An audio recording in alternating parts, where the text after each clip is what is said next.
हर्षित landmark, सपनों का घर जैसा आप चाहते हैं हम बनाते हैं। 1, 2 एवं 3 BHK ready position flats. Call 9827321321।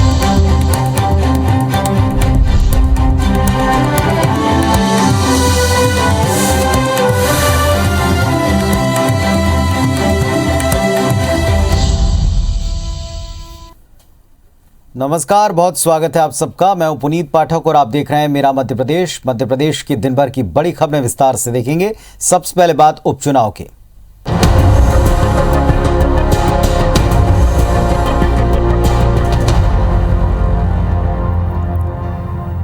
Madhya Pradesh Congress ने खंडवा लोकसभा सीट समेत जोबट, रैगांव विधानसभा उपचुनाव के लिए भी अपने प्रत्याशी घोषित कर दिए। पृथ्वीपुर सीट पर कांग्रेस पहले ही अपने उम्मीदवार घोषित कर चुकी है।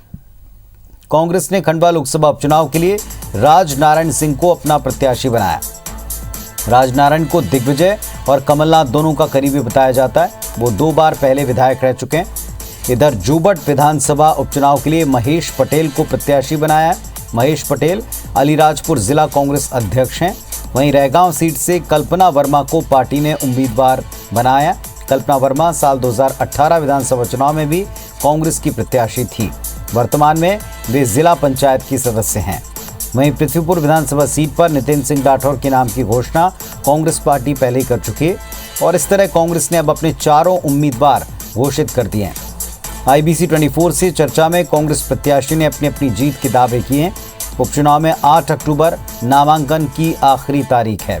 30 अक्टूबर को वोटिंग होनी है और नतीजे 2 नवंबर को आने वाले हैं। और कांग्रेस पार्टी ने चारों सीट, 1 लोकसभा और 3 विधानसभा सीटों पर अब अपने उम्मीदवार घोषित कर दिए हैं।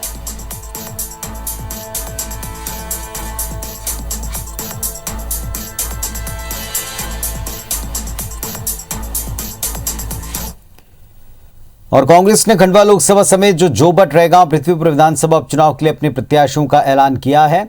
लेकिन भारतीय जनता पार्टी अभी भी विचार मंथन कर रही है और ये दावा है उसका भी कि उसने भी नाम तय किए, लेकिन घोषणा अभी बाकी है। कांग्रेस की घोषणा के बाद ये संभावना है कि बीजेपी जल्द अपने प्रत्याशी घोषित कर देगी। आज प्रदेश बीजेपी अध्यक्ष वीडी शर्मा, संगठन महामंत्री सुहास भगत, सह संगठन महामंत्री हितानंद शर्मा ने प्रत्याशियों और चुनावी तैयारियों पर बातचीत की। प्रदेश बीजेपी अध्यक्ष वीडी शर्मा ने कहा कि यहाँ की प्रक्रिया पूरी है। अब पार्टी का पार्लियामेंट्री बोर्ड जल्दी फैसला करके नाम घोषित करेगा।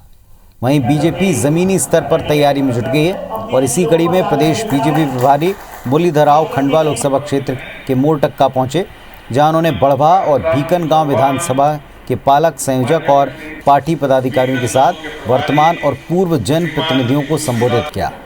मुरलीधर राव ने कार्यकर्ताओं में जीत का जोश भरा, साथ ही जनता तक सरकार के कामकाज और उपलब्धियां पहुंचाने की अपील की।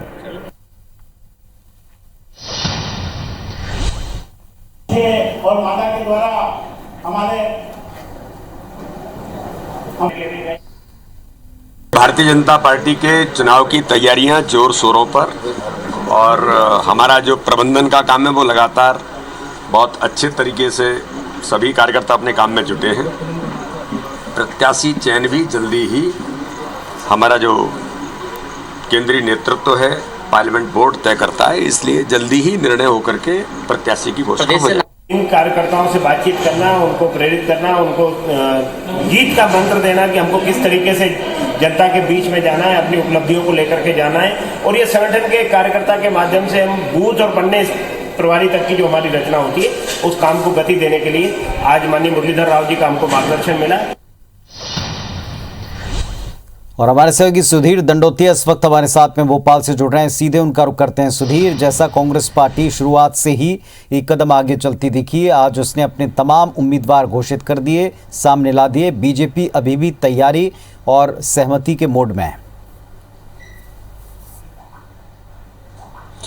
देखिए, बिल्कुल पुनीत, और कांग्रेस ने निश्चित तौर पर सभी सीटों के लिए उम्मीदवारों के नाम का ऐलान कर दिया है। और अगर हम बात करें तो खंडवा के लिए राजनारायण सिंह के नाम जो है वो डिक्लेयर किया गया है। 2 बार के विधायक रहे राजनारायण सिंह। इससे पहले मानदाता जो विधानसभा सीट थी, जब मध्य प्रदेश के अंदर 28 सीटों पर उपचुनाव हुए थे, तब उनके बेटे उत्तम सिंह को टिकट जो है वो बीजेपी ने दिया था। और अगर बात करें तो कल्पना वर्मा 2018 में कांग्रेस के चुनाव चिन्ह पर चुनाव लड़ चुकी हैं। इसके अलावा महेश पटेल, ये नाम पहले से तय माना जा रहा था। महेश पटेल के अलावा यहाँ पर विक्रांत भूरिया और दीपक भूरिया, दो नामों की चर्चा थी, पर लेकिन पूर्व मुख्यमंत्री कमलनाथ की पसंद महेश पटेल थे, लिहाजा उनके नाम पर कांग्रेस ने अंतिम मोहर लगाई है और उनके नाम का ऐलान किया गया है। बीजेपी की जहाँ तक बात की जाए तो बीजेपी टिकट के मामले में थोड़ा पिछड़ती हुई नजर आई है, पर लेकिन संगठन के स्तर पर बीजेपी की जमावट लगातार जारी है। और आज भी हमने देखा था कि किस तरीके से खरगोन के अंदर बड़वा में जो है प्रदेश प्रभारी मुरलीधर राव आज बूथ स्तर तक के कार्यकर्ताओं की बैठक लेते नजर हुए आए। हालांकि टिकट को लेकर मंथन जो है बीजेपी का भोपाल के अंदर चला और उसके बाद में बीजेपी ने केंद्रीय चुनाव समिति और पार्लियामेंट्री बोर्ड के पास में पैनल बनाकर नाम भेजे हैं। जो बात सामने निकल कर आई है अपनी, तो उसमें खंडवा में 2 नाम, इसके अलावा पृथ्वीपुर, रैगांव और जोबट के अंदर भी 2-2 नाम का पैनल बीजेपी की ओर से भेजा गया है। हालांकि औपचारिक ऐलान होना केवल बाकी है, क्योंकि आज जब बीजेपी के तमाम नेताओं से बातचीत की गई, प्रदेश अध्यक्ष BD शर्मा, मुख्यमंत्री शिवराज सिंह चौहान का भी बयान सामने निकल कर आया था। उनका कहना था कि टिकट का ऐलान महज एक औपचारिकता है और जल्दी नामों का ऐलान कर दिया जाएगा। तो संभावना इस बात की जताई जा रही है कि बीजेपी शायद कल तक अपने उम्मीदवारों के नाम का ऐलान कर दे, क्योंकि जो बात अब तक बीजेपी संगठन की ओर से या बीजेपी खेमे से निकल कर आई है कि 7 तारीख को एक साथ चारों विधानसभा के लिए बीजेपी जो है अपने उम्मीदवारों का नामांकन दाखिल कराएगी, जिसमें मुख्यमंत्री शिवराज सिंह चौहान खंडवा में मौजूद रहेंगे। इसके अलावा एक विधानसभा और कहीं पर प्रत्याशी के साथ में नामांकन दाखिल कराने के लिए मुख्यमंत्री जाएंगे। प्रदेश अध्यक्ष BD शर्मा जो है वो भी संभवतः जो है 1 से 2 प्रत्याशियों को नामांकन दाखिल कराएं। तो कहना होगा कि प्रत्याशियों के नाम का ऐलान बीजेपी में भले ही बाकी हो, पर लेकिन चुनावी तैयारियां लगभग पूरी कर ली गई हैं। मैदान जो है कांग्रेस ने टिकट के नामों के ऐलान को लेकर मारा है। बीजेपी का देखना होगा कि जो बात जताई जा रही है कि आज देर शाम या फिर कल तक उम्मीदवारों के नाम का ऐलान किया जाता है और कौन से ऐसे चेहरे हैं जिन पर बीजेपी उपचुनाव में दांव लगाती है। पुनीत, माना ही जा रहा था कि खंडवा को लेकर के शायद कोई पसोपेश हो, खंडवा को लेकर के शायद कोई पैच हो, लेकिन एक साथ नाम आ गए। क्या अब ये माना जाए कि बीजेपी के भी चारों नाम एक साथ आएंगे जब भी आएंगे? देखिए, निश्चित तौर पर, और ये माना जा रहा है पुनीत कि बीजेपी जब भी अपने उम्मीदवारों के नाम का ऐलान करेगी तो एक साथ ही नामों का ऐलान किया जाएगा। कांग्रेस के सामने खंडवा के लेकर उलझन थी जब अरुण यादव ने चुनाव नहीं लड़ने का फैसला लिया था, और उसके बाद में जो सर्वे कांग्रेस के द्वारा कराया गया था, जो बात बार बार कांग्रेस के नेताओं के द्वारा कही जा रही है कि पूर्व मुख्यमंत्री कमलनाथ के द्वारा 4 स्तर पर सर्वे कराए गए थे और उन सर्वे के आधार पर ही टिकटों का वितरण किया गया है। इसमें कार्यकर्ताओं की पसंद का ध्यान रखा गया है, क्षेत्र की जनता जो है किस उम्मीदवार को कांग्रेस के प्रत्याशी के तौर पर पसंद करना चाहती है, इस बात का सर्वे में ध्यान रखा गया था। और कौन सा ऐसा उम्मीदवार है जो जिताऊ कम से कम हो सकता है, इन तमाम बिंदुओं के आधार पर कांग्रेस ने अपने उम्मीदवारों के नाम का ऐलान किया है। लिहाजा कांग्रेस की ओर से राजनारायण सिंह अरुण यादव के विकल्प के तौर पर निकल कर आए हैं, और राजनारायण सिंह 2 बार विधायक भी रहे हैं। अपने क्षेत्र में काफ़ी ज़्यादा पकड़ उनकी मानी जाती है, और देखना होगा कि बीजेपी का जो भी उम्मीदवार होगा उसको कितनी कड़ी टक्कर देके हैं। रैगांव की जहाँ तक बात करें तो रैगांव में कल्पना वर्मा के अलावा ज़्यादा विकल्प कांग्रेस के पास में था नहीं। उषा चौधरी जो BSP से आई थी, उनको उम्मीदवार बनाने की बात कही जा रही थी, पर लेकिन पिछले चुनाव में 3रे नंबर पर वो रही थी और 17,000 वोट महज उनको मिले थे। लिहाजा कल्पना वर्मा पर यहाँ पर दाव खेला है। पृथ्वीपुर में नितेंद्र ब्रजेंद्र राठौर जो पहली पसंद थे और सर्वे में इकलौता नाम उनका सामने निकल कर आया था, उनका ऐलान कांग्रेस पहले ही कर चुकी है।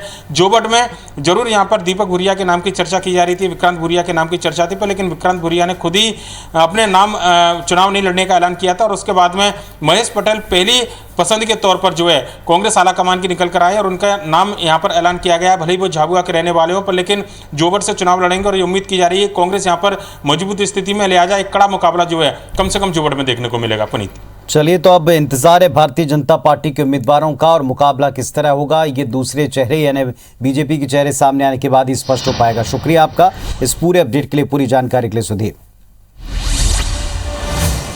कांग्रेस पार्टी के वरिष्ठ नेता अरुण यादव के खंडवा लोकसभा उपचुनाव नहीं लड़ने के ऐलान पर सियासत अब भी जारी है। इस फैसले के बाद सवालों पर अरुण यादव ने कहा कि कांग्रेस में सब कुछ ठीक है।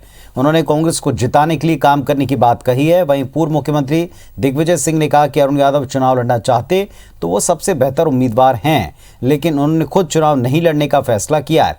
अरुण यादव को शुभकामनाएं देने पर कहा कि उनको शुभकामनाएं चुनाव लड़ने को लेकर नहीं, उनके काम को लेकर दी हैं। इधर खंडवा उपचुनाव के कांग्रेस प्रभारी मुकेश नायक ने कहा कि कांग्रेस पूरी ताकत से चुनाव लड़ेगी। अरुण यादव पर उन्होंने कहा कि उन्होंने सोच समझकर ही फैसला लिया है। इधर बीजेपी अरुण यादव के प्रति सहानुभूति लगातार जता रही है। अरुण यादव के बहाने गृह मंत्री नरोत्तम मिश्रा ने कमलनाथ पर करारा तंज कसा। वहीं मंत्री प्रद्युम्न सिंह तोमर ने कहा कि कांग्रेस पर अरुण यादव का अपमान लगातार ये दिख रहा है, इसीलिए उन्होंने अपने सम्मान के लिए ये फैसला लिया है।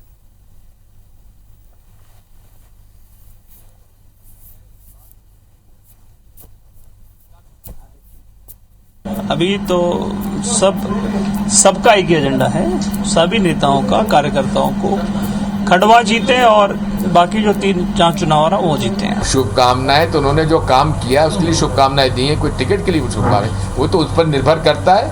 अरुण यादव जी चुनाव हमारे नेता हैं, प्रदेश कांग्रेस के अध्यक्ष रहे हैं। अरुण यादव जी हमारे साथ हैं और उन्होंने एक एक कार्यकर्ता को स्वयं कहा है कि सबको कांग्रेस पार्टी का काम करना है। 40 साल का एक नौजवान कहता है 76 साल के एक चिर यौवन के धनी व्यक्ति से कि युवाओं को मौका मिलना चाहिए। अब ये पीड़ा है उसकी, कमलनाथ जी को समझ में नहीं आ रही ये पीड़ा। वो कह रहा है कि मुझे सब कुछ दिया पार्टी ने और ये तृप्ति नहीं हो रहे अभी तक। मुख्यमंत्री बनेंगे तो ये, नेता प्रतिपक्ष बनेंगे तो ये, कांग्रेस के अध्यक्ष बनेंगे तो ये, और भावी मुख्यमंत्री हैं तो ये। उन्होंने जो निर्णय लिया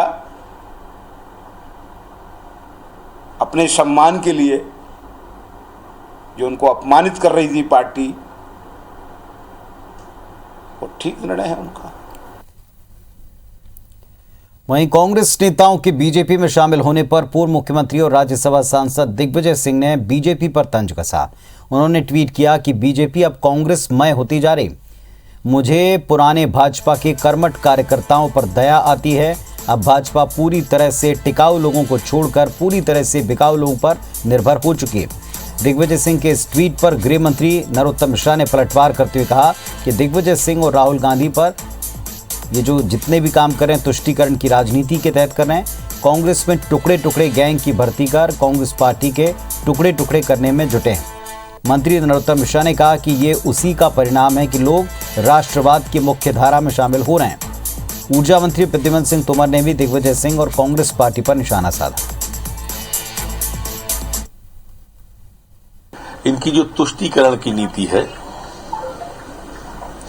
जिस तरह से ये टुकड़े टुकड़े गैंग की भर्ती कर कर कांग्रेस के टुकड़े टुकड़े करने में लगे हुए हैं, ये उसका परिणाम है। आज पूरा देश राष्ट्रवाद का पक्षधर है। ये भारत भूमि है, हर व्यक्ति को अपनी माता से प्यार होता है। पहले से ही वो कर दिया गया, क्या कहते हैं, हताश निराश, कि लास्ट में उनको खुद को ये कहना पड़ गया कि मैं टिकट की दौड़ में नहीं।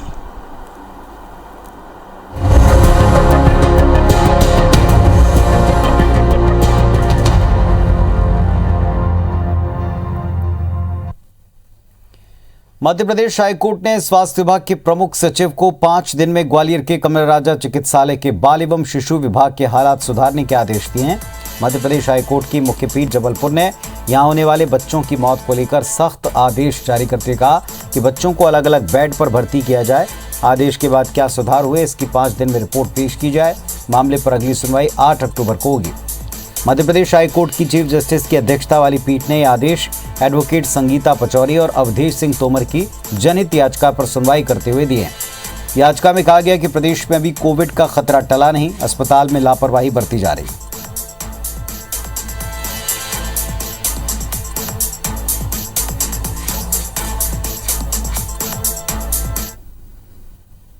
इस बार जितना गंभीर रूप धारण किया, कई अस्पताल भरे पड़े हुए हैं बच्चों के, और चूंकि मेडिकल की शासकीय अस्पतालों में कोई प्रॉपर व्यवस्था नहीं है, इस पर कोर्ट ने चिंता जाहिर की है और रिपोर्ट मांगी है शुक्रवार तक। चलिए देखते हैं बिग न्यूज।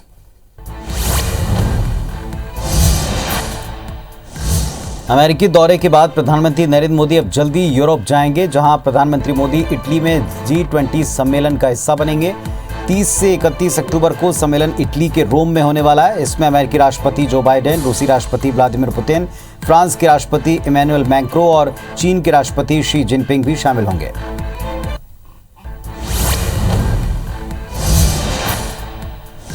यूपी के लखीमपुर खीरी मामले में एफआईआर दर्ज करवाने के लिए सुप्रीम कोर्ट का दरवाजा खटखटाया गया। सुप्रीम कोर्ट में एक याचिका दाखिल की गई जिसमें कहा है कि 3 अक्टूबर को उत्तर प्रदेश में किसानों के विरोध प्रदर्शन के दौरान लखीमपुर खीरी में हुई घटना के संबंध में गृह मंत्रालय और पुलिस को ये निर्देश दिया जाए कि एफआईआर दर्ज कर मामले में शामिल लोगों को, मंत्रियों को दंडित किया जाए।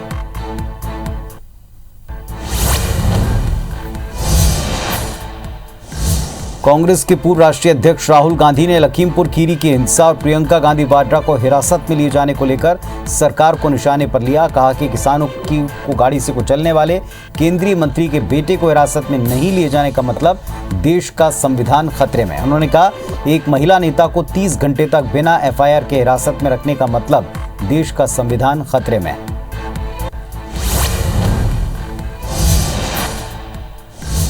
लखीमपुर खीरी की घटना पर विपक्ष लगातार हमलावर है और इस बीच आम आदमी पार्टी सांसद संजय सिंह ने प्रधानमंत्री मोदी को पत्र लिखा जिसमें कहा कि पीएम जी, यूपी ही नहीं बल्कि पूरा देश शोक और सदमे में डूबा है। आप महोत्सव कैसे मना सकते हैं?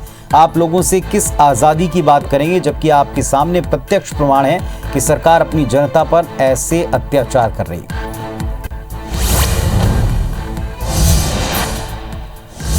चुनाव आयोग ने चिराग पासवान और उनके चाचा पशुपति पारस की पार्टियों को नए नाम दिए हैं। चुनाव चिन्ह भी आवंटित किए गए।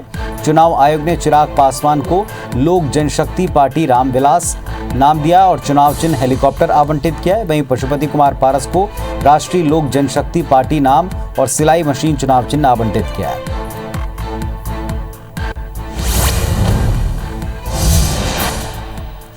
लोक जनशक्ति पार्टी के राष्ट्रीय अध्यक्ष चिराग पासवान ने लोकसभा अध्यक्ष ओम बिरला को पत्र लिखा और कहा कि वे पशुपति कुमार पारस और 4 अन्य सांसदों को लोक जनशक्ति पार्टी का नाम इस्तेमाल करने पर रोक लगाएं। लोकसभा वेबसाइट और दूसरे सरकारी रिकॉर्ड में भी जरूरी बदलाव किए जाएं।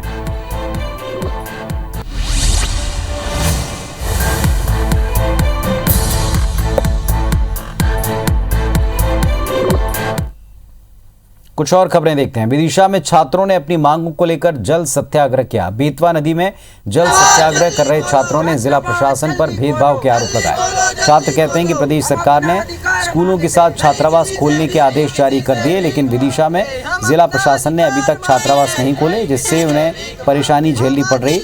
इसके साथ ही छात्रों का कहना है कि उनकी मांगे नहीं मानी गई तो वे जल सत्याग्रह आगे जारी रखेंगे। जल्दी खोलो, जल्दी खोलो, जल्दी खोलो, हम अपना अधिकार मांगते। मुरैना में खाद की किल्लत को लेकर किसान परेशान हैं। आए दिन व्यापारियों और किसानों के बीच विवाद की स्थिति बनती है। सुबह से केंद्र के बाहर किसानों की लंबी लंबी कतारें दिखती हैं। किसान खाद पाने के लिए लाइन में धक्का मुक्की करते रहे। इतना ही नहीं, घर का कामकाज छोड़कर महिलाएं भी कतार में लगी दिखी। ये हालात तब हैं जब मुरैना श्योपुर के सांसद नरेंद्र सिंह तोमर देश के कृषि मंत्री हैं। अधिकारियों का कहना है कि खाद पर्याप्त मात्रा में उपलब्ध है, जरूरत के हिसाब से ही खाद वितरण करने के लिए बातचीत जारी है।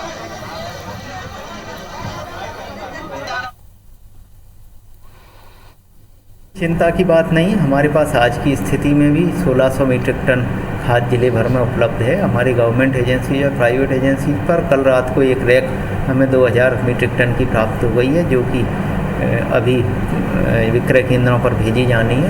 अपने जहाँ कस्बे हैं हमारे तहसील मुख्यालय के, उन पर सभी थाना प्रभारियों को हमारे द्वारा आदेश किया गया है कि इस प्रकार की जो किसानों का जहाँ भी जमावड़ा होता है वितरण केंद्रों पर, तो वहाँ अपनी व्यवस्था लगा के रखें और नज़र रखी जा रही है। खाद की किल्लत नहीं होने देंगे, पर्याप्त मात्रा में व्यवस्था करेंगे। फेसबुक पर युवक से दोस्ती कर उससे शादी करना एक युवती को तब महंगा पड़ गया जब शादी के बाद उसे युवक की पहली शादी का पता चला। ये मामला नरसिंहपुर का है, जहां एक युवती की मुरादाबाद के एक युवक से फेसबुक पर दोस्ती हुई और इसके बाद दोनों ने शादी का फैसला किया। युवक और युवती के परिजन इस शादी के लिए तैयार भी हो गए थे। फरवरी में दोनों परिवारों ने मिलकर युवक युवती की शादी कर दी, लेकिन कुछ महीनों बाद जब युवती ने अपनी शादी के फोटोग्राफ्स सोशल मीडिया पर डाले तो युवक की एक और शादी की बात सामने आई। इसके साथ ही युवक पहले से 2 बच्चों का पिता भी निकला। इसके बाद युवती और उसके परिजनों ने पुलिस अधीक्षक से मामले की शिकायत की और युवक पर कार्रवाई की मांग की है।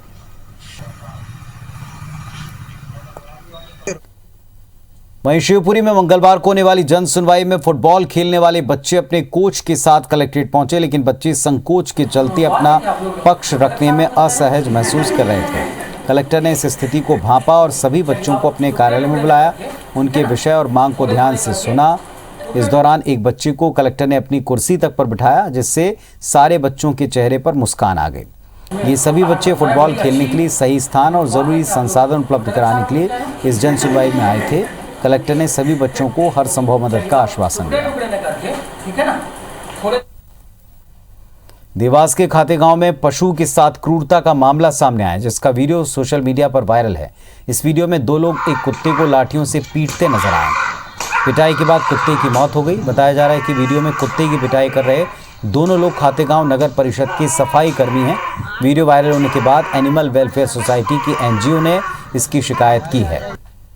इस पर खातेगांव नगर परिषद के सीएमओ ने दोनों कर्मचारियों को निलंबित कर दिया है। सुप्रीम कोर्ट के अनुसार कुत्तों को ये तभी पकड़ सकते हैं जब उनकी नसबंदी करवा रहे हों, जो खातेगांव में नहीं हो रही है। तो इस सब सिलसिले में एफआईआर फाइल हुई है आज। हमारे परियोजना अधिकारी ने तत्काल उस पर एक्शन ली और हमने उसे तत्काल प्रभाव से उसे आज ही बंद कर दिया गया है और कार्रवाई हमारी जो भी चल रही है, अभी थाने पे भी हमने लेटर दिया है और संबंधित किस व्यक्ति ने उसको बुलाया था और क्यों मारा था, ये जानकारी भी हम निकाल रहे हैं। तो इस बुलेटिन में फिलहाल इतना ही। खबरों अपडेट्स के लिए आप देखते रहें IBC 24। नमस्कार।